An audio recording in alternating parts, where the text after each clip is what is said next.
വിവാദങ്ങൾ കത്തി നിൽക്കുന്നതിനിടയിലും മുതിർന്ന നേതാക്കളുടെ വാക്കുകളെ അവഗണിച്ചുകൊണ്ട് രാഹുൽ മാങ്കൂട്ടത്തിൽ എം.എൽ.എ. നിയമസഭയിലെത്തി.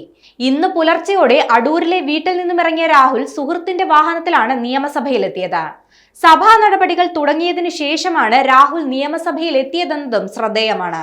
പ്രതിപക്ഷ നേതാവ് വി.ഡി. സതീശന്റെ കടുത്ത എതിർപ്പ് അവഗണിച്ചാണ് രാഹുൽ നിയമസഭയിൽ എത്തിയത്.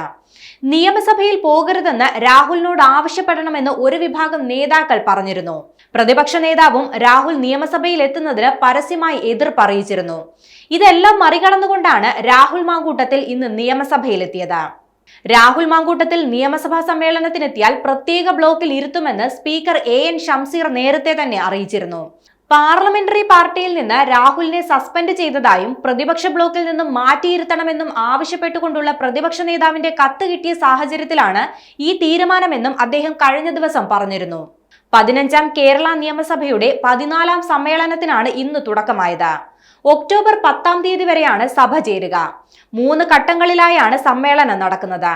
ഇന്ന് ചേർന്ന നിയമസഭാ സമ്മേളനത്തിൽ മുൻ മുഖ്യമന്ത്രി V.S. അച്യുതാനന്ദൻ, മുൻ സ്പീക്കർ P.P. തങ്കച്ചൻ, പീരുമേട് നിയമസഭാംഗമായ വാഴൂർ സോമൻ എന്നിവർക്ക് ചരമോപചാരം അർപ്പിച്ചു. ഇതുമാത്രമാണ് ഇന്നത്തെ നടപടി. V.S.ന്റെ മകൻ V.A. അരുൺകുമാർ സഭയിലെ സന്ദർശക ഗ്യാലറിയിലും എത്തിയിരുന്നു.